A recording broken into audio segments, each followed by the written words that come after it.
నమస్తే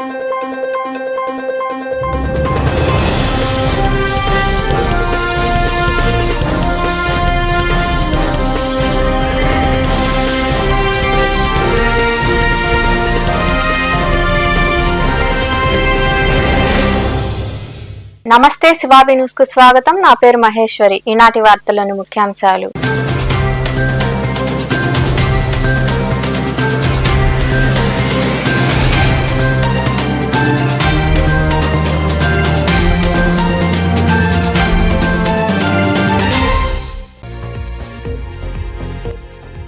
పని హక్కును కాలరాస్తున్నారు. మనుబోలులోని అంబేద్కర్ నగర్ లో ఉన్న అంబేద్కర్ విగ్రహానికి నివాళి అర్పించిన అనంతరం వినతి పత్రం అందజేసి మాట్లాడిన వ్యవసాయ కార్మిక సంఘం నాయకులు.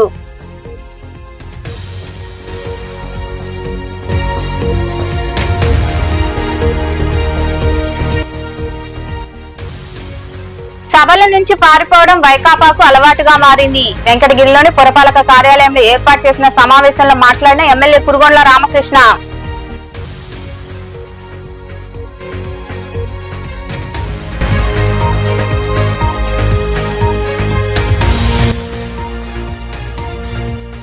పద్మశ్రీ అవార్డు రావడంతో నా కళ్ళు సంతోషంతో నిండిపోయాయి. పద్మశ్రీ అవార్డు పొందిన తర్వాత కేంద్ర ప్రభుత్వానికి, ఏపీ ప్రభుత్వ పెద్దలకు కృతజ్ఞతలు తెలిపిన నటుడు రాజేంద్ర ప్రసాద్.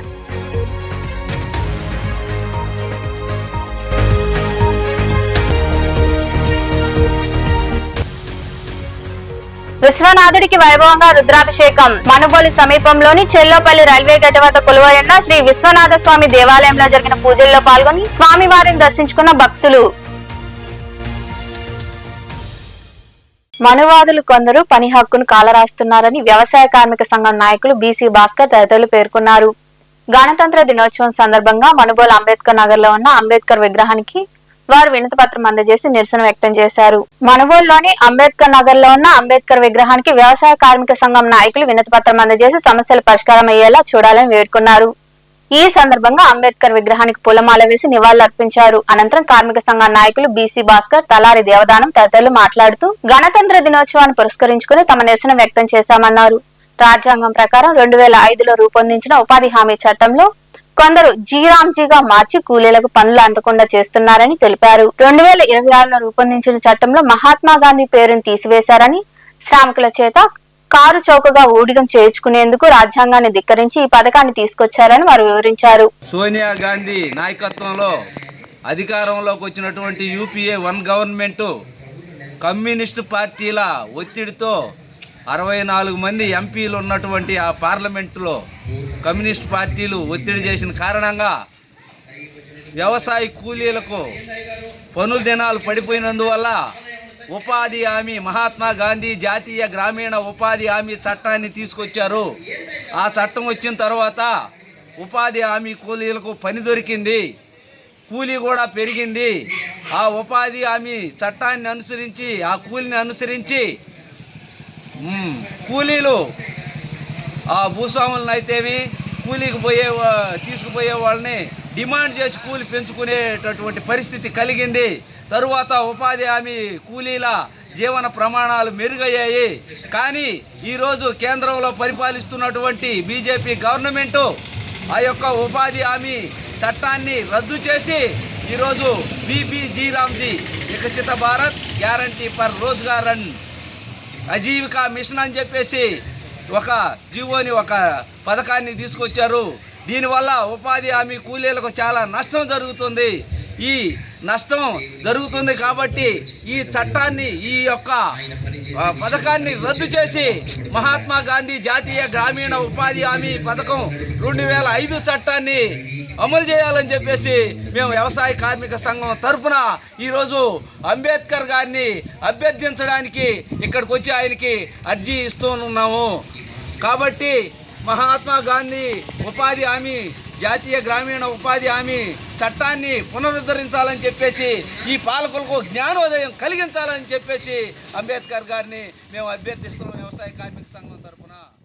ఈ కార్యక్రమంలో నాయకులు తదితరులు పాల్గొన్నారు. పేద రోగులకు ఉచిత కంటి వైద్య శిబిరం నిర్వహించడం అభినందనీయమని పలువురు కొనియాడారు. పొదలకూరు మండలం బిరదవోలు పంచాయతీ పరిధిలోని బి చెల్లోపల్లి గ్రామంలో ఎంవీ రావు ఫౌండేషన్ ఆధ్వర్యంలో ఉచిత కంటి వైద్య శిబిరాన్ని నిర్వహించారు. పొదలకూరు మండలం బిర్దవోలు పంచాయతీ పరిధిలోని బి చెల్లోపల్లి గ్రామంలో ఎంవీరావు ఫౌండేషన్ రమేష్ ఐకేర్ నేతృత్వంలో ఉచిత కంటి వైద్య శిబిరాన్ని నిర్వహించారు. ముందుగా స్వర్గీయ ముప్పవరపు వెంకటేశ్వరరావు, ఆదిలక్ష్మిల చిత్రపటాలకు పూలమాలలు వేసి నివాళులర్పించారు. అనంతరం గ్రామ సర్పంచ్ దంపతులు కంటి వైద్య శిబిరాన్ని ప్రారంభించారు. పలువురికి కంప్యూటర్ ద్వారా కంటి పరీక్షలు నిర్వహించి మందులు అందజేశారు. అవసరమైన వారికి తక్కువ ధరకే కంటి అద్దాలు పంపిణీ చేశారు. కంటికి అవసరమైన కంటి చుక్కలు, మందులను ఎంవీరావు ఫౌండేషన్ చైర్మన్ ముప్పవరపు లీలామోహన్ కృష్ణ, కార్యదర్శి విజయలక్ష్మి అందజేశారు. అనంతరం ఎంపీపీ పాఠశాల ఉపాధ్యాయులు సుధాకర్ తదితరులు మాట్లాడారు. ఇప్పుడు ఈరోజు వైద్య శిబిరం వాళ్ళు ఏ సమస్యలైనా చూసుకోవచ్చు. చిన్నపిల్లలు కాదు, పెద్దలు కాదు, ముసలోళ్ళు కాదు, చూసుకోవచ్చు. ఈ చూపించిన వారికి మన కోట పట్టణానికి చెందిన రమేష్ ఐకేర్ వారు కంప్యూటర్ ద్వారా అన్ని పరీక్షలు చేసి వాళ్ళకి కంటిలో ఏ సమస్య ఉంది, దృష్టి లోపమా లేకపోతే ఆపరేషన్ అవసరమా అని నిర్ణయిస్తారు. దృష్టి లోపం ఉంటే 50% సబ్సిడీతో మీకు ఇక్కడ శిబిరం పెట్టారు కాబట్టి బయట మన ఊళ్ళో కొనాలంటే 2000 రూపాయలు అవుతాయి. ఈ కార్యక్రమంలో నెల్లూరు వాసన్ ఐకేర్ కంటి వైద్య నిపుణులు డాక్టర్ రమేష్, పాఠశాల ఉపాధ్యాయులు తదితరులు పాల్గొన్నారు. ప్రజలు తమ సమస్యలను పరిష్కరిస్తారని ఓట్లేసి గెలిపిస్తే సభలో చర్చించకుండా పారిపోవడం వారి అసమర్థతకు నిదర్శనమని వైకాపా కౌన్సిలర్ను ఉద్దేశించి వెంకటగిరి ఎమ్మెల్యే కురుగొండ రామకృష్ణ అన్నారు. వెంకటగిరి పట్టణంలోని పురపాలక కార్యాలయంలో గణతంత్ర దినోత్సవ వేడుకల్లో పాల్గొన్న అనంతరం ఆయన మీడియాతో మాట్లాడారు. రాష్ట్రంలో జరుగుతున్న అభివృద్ధిని చూసి ఓర్వలేక అసెంబ్లీని వైకాపా ఎమ్మెల్యేలు వెంకటగిరి అభివృద్ధిని చూడలేక గణతంత్ర దినోత్సవ వేడుకలను కౌన్సిలర్లు బహిష్కరించడం దురదృష్టకరమని ఆయన వివరించారు. రాకముందే ఉలిక్కి పడి అపోజిషన్ పార్టీ వాళ్ళు లేచి వెళ్ళిపోవడం ఎంతవరకు సమంజసమో అది ప్రజలకు తెలియజెప్పాల్సిన ఆవశ్యకత ఉంది కాబట్టి చెప్తాను మీడియాలో. ఎందుకంటే ఎవరైనా కానీ అపోజిషన్లో ఉండేటప్పుడు సమస్యలు ఏమైనా ఉంటే సమస్యల్ని చెప్పాలి. మేము కూడా గత ప్రభుత్వంలో అపోజిషన్లో ఉన్న అసెంబ్లీలో ఏమైతే తప్పులు జరుగుతున్నాయో ఆ తప్పులు ఎత్తి చూపించాం, అడగాలి. అది మనల్ని ఎవరైతే గెలిపించి పంపించారో ఆ ప్రజలకు కూడా తెలియజెప్పాలి. అలా కాకుండా ఈరోజు వైసీపీ ప్రభుత్వంలో గెలిచేటువంటి కౌన్సిలర్లు మూకుమ్మడిగా లేచి వెళ్ళిపోయారంటే వీళ్ళు ప్రజలకు ఏం సమాధానం చెప్తారని అడుగుతాను. మరి ఎప్పుడైతే ఒక ప్రజాప్రతినిధిగా నేను కూడా ఒక శాసనసభ్యునిగా వచ్చాను, ఏమైనా ఉంటే సమస్యలు చెప్పాలి. చెప్తే రాసుకుంటాం, నోట్ చేసుకుంటాం, అవన్నీ కూడా రెట్టిఫై చేస్తాం. మేము వచ్చి రాత్రికి వెళ్ళిపోయారంటే అసలు ఏమనుకోని అర్థం కావట్లేదు. అసలు ఇలాంటి వాళ్ళని ప్రజలు ఎందుకు గెలిపించారో కూడా వాళ్ళే చింతిస్తారు. ఇప్పుడు కూడా ఎదురుదాడి అనేది ఉండాలి. తప్పులు చేస్తుంటే వెళ్ళి చూపించడం, ఏదైనా సమస్యలు ఉంటే చెప్పడం, ఇది చేయాలని చెప్పడం చేసుకోవాలి. కానీ ఇది మంచి పద్ధతి కాదు. మరి వాళ్ళ రాజకీయ నాయకులు నేర్పిస్తారేమో తెలియడం లేదు. ఇది జగన్మోహన్ రెడ్డికి ఉండే అలవాటు అన్నమాట. ఆయన కూడా అసెంబ్లీ జరుగుతుంటే రాడు, బయట ప్రెస్ మీట్లు పెట్టుకుంటాడు. అదే వీళ్ళు కూడా ఫాలో అవుతున్నట్టే నాకు అర్థమవుతాను. ఎందుకంటే మన నాయకుడు ఉన్నాడు కదా, మనం కూడా ఎందుకు ఉండాలా అని వెళ్ళిపోయినట్టున్నా చూడబోతే అది మంచి పద్ధతి కాదు. ఎప్పుడు కూడా తెలియజెప్పాలి, ప్రజలకు కూడా తెలుస్తుంది తప్పులు ఉన్నాయా, ఏం చేస్తున్నారు. లేదు అపోజిషన్ ఉండేవాళ్ళు సమస్యల గురించి అడిగారు అని చెప్పుకుంటారు. అట్లా కాకుండా రాగానే వీళ్ళు లేచి వెళ్ళిపోవడం అనేది మంచి పద్ధతి కాదు. మీకు రాజకీయం తెలియదేమో, నేర్చుకోండి.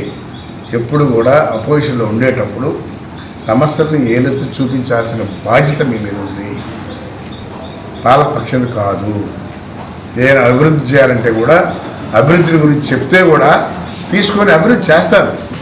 అరే అపోజిషన్ చెప్పారు, ఈ సమస్యలు కూడా మనం పరిష్కారం చేయాలి అని చెప్పి అధికారులు చెప్తారు, ఇన్స్ట్రక్షన్ ఇస్తారు, చేయిస్తారు.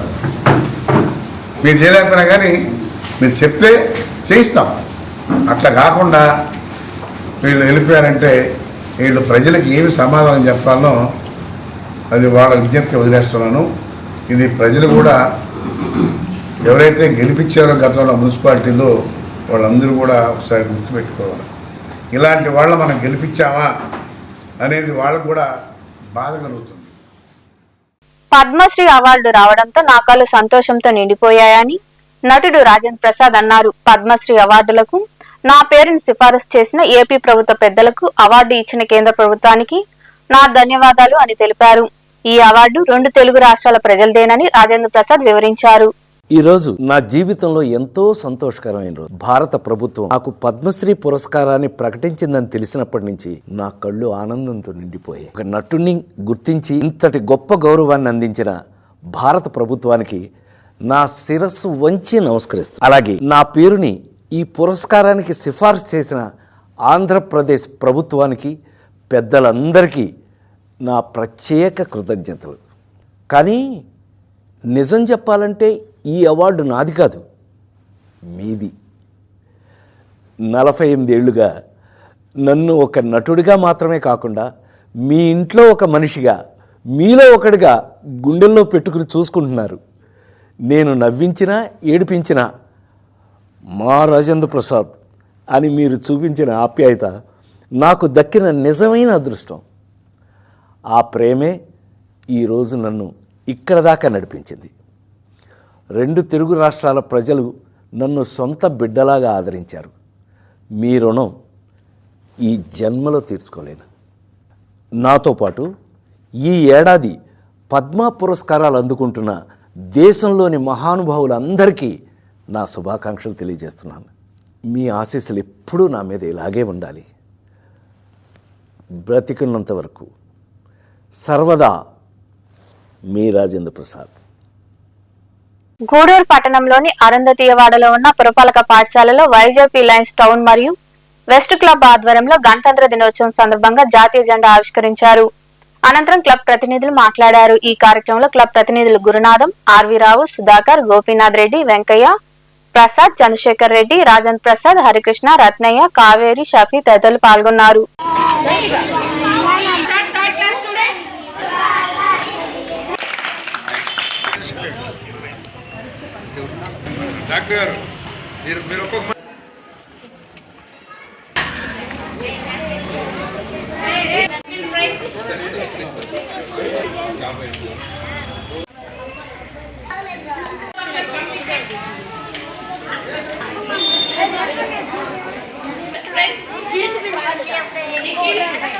ప్రెసిడెంట్ మన వేణరెడ్డి గారు ఉన్నప్పుడు ఈ యొక్క స్కూల్కి కావాల్సిన బాత్రూమ్స్ కట్టివ్వడం, అదేవిధంగా వాటర్ ట్యాంకర్ ఇవ్వడం, ఆ రోజు నుంచి కూడా ఈ రోజు వరకు ఈ స్కూల్కి సంబంధించిన బెంచీలు, స్కూల్ బెంచీలు ఇవ్వడం. కానీ ప్రతి సంవత్సరం ఈ స్కూల్కి ఏం కావాలని మీ హెడ్ మాస్టర్స్ కానీ మీ స్కూల్ సిబ్బంది అడిగినప్పుడు మా లయన్స్ క్లబ్ ద్వారా మీకు అందిస్తున్నాము.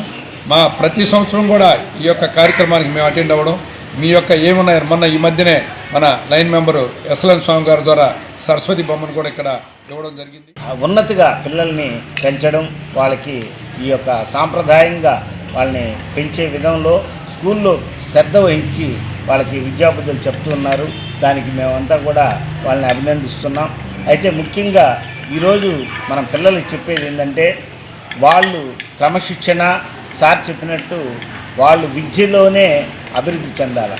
దేశం ఎలా అభివృద్ధి చెందుతుందంటే తనకి ఉన్నటువంటి తెలివితేటలే.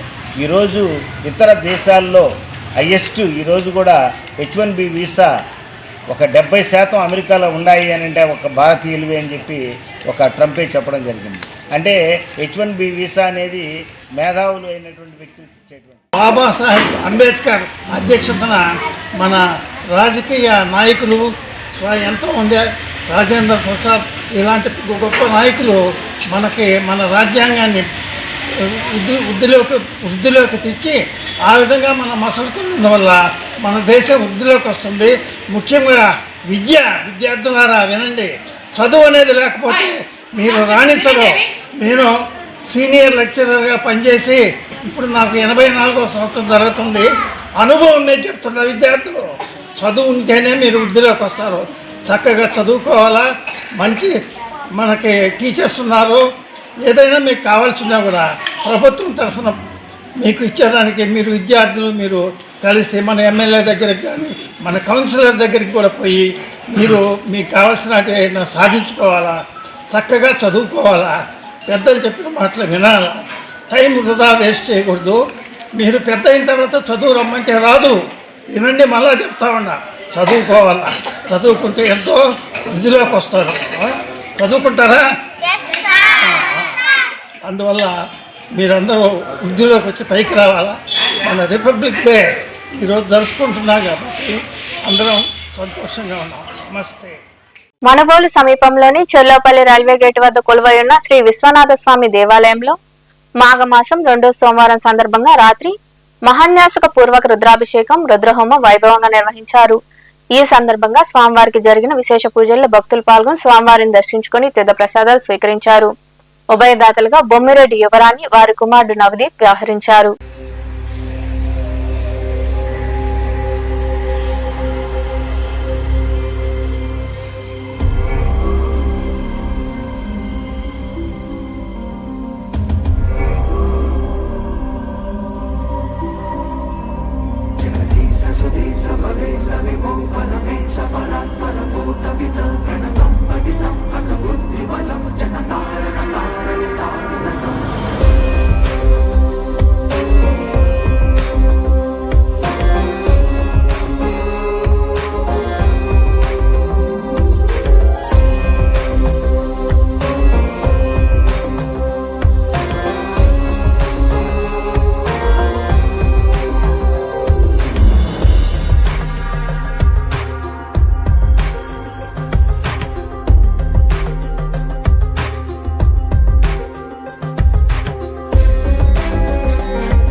వార్తలు ముగించే ముందు ముఖ్యాంశాలు మరోసారి.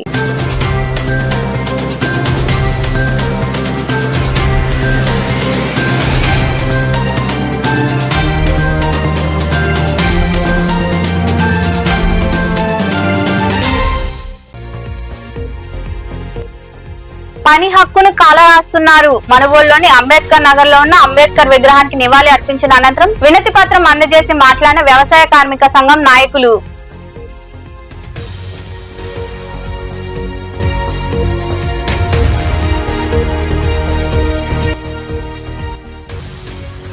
సభల నుంచి పారిపోవడం వైకాపాకు అలవాటుగా మారింది. వెంకటగిరిలోని పురపాలక కార్యాలయంలో ఏర్పాటు చేసిన సమావేశంలో మాట్లాడిన ఎమ్మెల్యే కురుగొండ్ల రామకృష్ణ.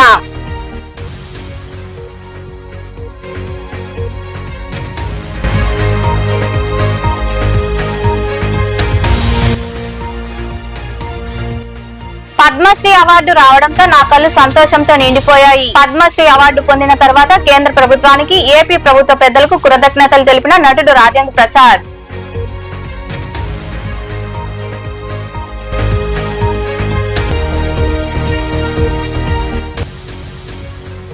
విశ్వనాథుడికి వైభవంగా రుద్రాభిషేకం. మనుబోలు సమీపంలోని చెల్లోపల్లి రైల్వే గేట్ వద్ద కొలువై ఉన్న శ్రీ విశ్వనాథ స్వామి దేవాలయంలో జరిగిన పూజల్లో పాల్గొని స్వామివారిని దర్శించుకున్న భక్తులు.